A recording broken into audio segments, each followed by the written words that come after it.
Hey guys, it's Cloudy. How are you all? Today we're going to be talking about my second batch of selections for the fall anime season.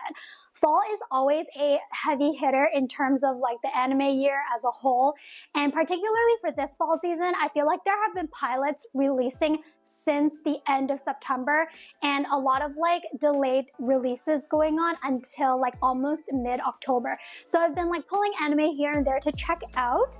And I'm pretty excited because not only is there a lot of like typical comedy, slice of life, romance series that I love, there are also new villainous releases and also like a couple of anime that have like very interesting setups that I've never really encountered before. Personally, because I follow so much anime, I'm not reading as much manga these days. I'm getting into a lot of like light novels, and so for anime that's been adapted from manga, this is like my first time encountering the story. So I feel like I had a rather fresh perspective on a lot of these new anime releases. So the anime I'm going to be talking about today is a little bit of a mixed bag, but hopefully you'll bear with me and maybe you guys will enjoy some of these series too.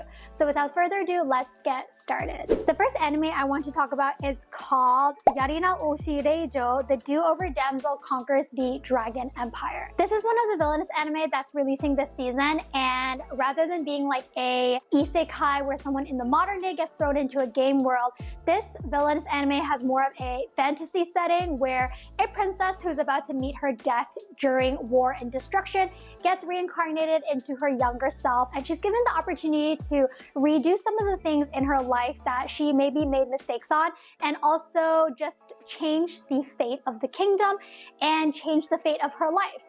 One of the reasons why I really like this anime is because I felt like the setup was a bit similar to Tear Moon Empire, but compared to Mia, who was this like very immature and playful female protagonist, I felt like the main character from this new villainous anime was quite serious. Despite being reincarnated into her younger self, I think her mind is still a lot more mature and calculating. And just the entire premise made me feel very serious. Like the beginning of Tear Moon Empire was also very serious, but for this anime specifically, we actually get to see the main female character fighting physically in the war as the princess daughter of the god of war or something. So she has like a very strong link to the politics of this kingdom, and I'm just very excited to see what's going to happen. Plus, she does end up getting paired with a guy who technically kind of caused her demise. Very similar to Seventh Time Loop, but instead of having like the same personality, like meeting this really dark and brooding guy, when she's reincarnated into her younger self, she realizes that a few years before this huge war, the guy who like rains destruction on the kingdom actually used to be this like golden retriever kind of puppy princely character. So I'm kind of interested to like see what kind of events might lead him to change his personality, and if our female main character is going to affect his development as a character too. The next one we're going to talk about is a fantasy series that kind of focuses on a princess or a fake princess, which is called Nina the Starry-Eyed Bride.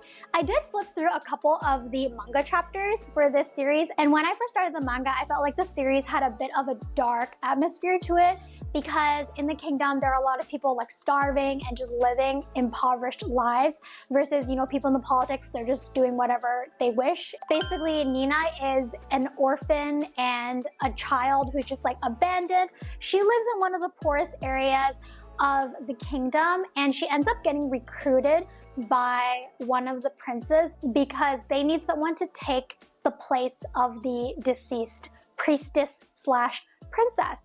And the reason why Nina gets recruited is because she has bright blue eyes like this royal. I don't really know why it's such a big deal. Like, if the princess dies in a tragic accident, why can't we just like announce it? Not much is really known in the first episode, and a lot of it is very strongly told from Nina's perspective. She's just this like regular girl who's thrust into the world of the rich and powerful. So I'm very excited to see what's going to happen there. I feel like the show is going to have a good balance between heart, world building, self-development, and maybe even like a little bit of romance along the way. All right, the next three shows we're going to talk about will take place in a modern setting. The first one is Yakuza Fiance, which is a sort of more like mature high school anime series.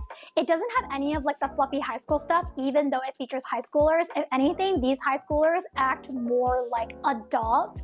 It's kind of like a Romeo and Juliet Yakuza setup where our main female character ends up being betrothed to this like rival big Yakuza family, and she realizes that the son of this like rival Yakuza family, he's actually kind of a psychopath. Initially, it doesn't seem like they have much chemistry, but you know, eventually they're gonna fall in love. Off of my first impressions, I felt like the anime was really good at bringing the style of the manga to life. Just had a lot of like harsh brush strokes, harsh outlines to the facial expressions, to the character sketches and motifs. It makes me feel like the world is like more nitty gritty, even though it takes place in like a high school time. And it just feels weird because like high schoolers are, I don't know, like 16, 17, and they're kind of like being betrothed. They are engaging in like violence in this Yakuza world. So it just feels very removed from our like regular perception of daily life.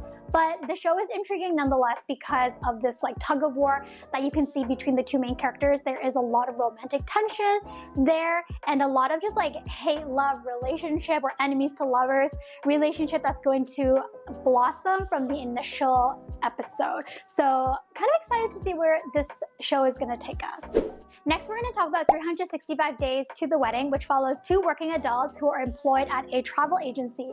The travel agency is for some reason sending employees to Alaska, and they've decided that people who have families will not be relocated just because it's just too much effort to like uproot an entire family and move them to the other side of the globe. So basically people who are single are at risk of like being deployed to the middle of nowhere for their jobs.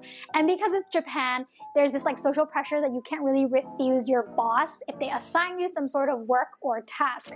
So our two main characters end up creating a marriage of convenience so that neither of them have to be sent to Alaska to like freeze and work.